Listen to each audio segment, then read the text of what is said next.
In today's video, we are going to show you how to add time in Hubstaff.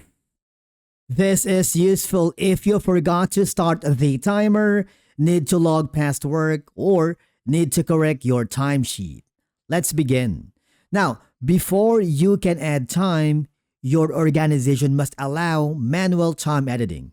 If you don't see that option to add the time, all I have to do is ask your manager, your client, or admin to enable modify time in settings because manual time entries only work when this feature is enabled.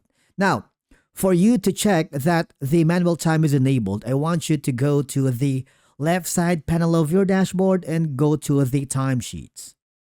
Now, if you do, you will be forwarded with the option that says View and Edit.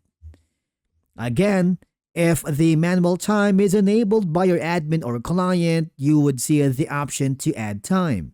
Because if you do, you can select a specific project if you want, select a to-do if you don't have that, and of course, the reason why you are adding this time entry. For example, you forgot to start or stop the timer during your work hours.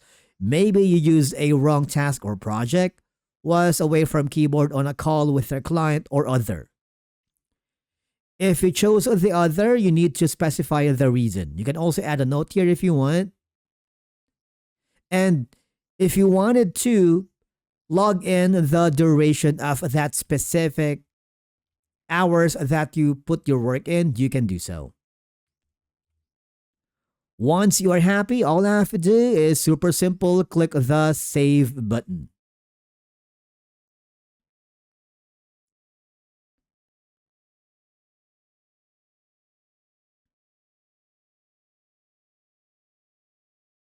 Now, after adding your time, some companies require approval before time is added to payroll. And remember, you can't add time if tracking is disabled for your account. Again, ask your manager because this depends on your company settings. And basically, that's it for today's video on how to add time in Hubstaff. Thank you so much for watching, and we will see you again in the next video.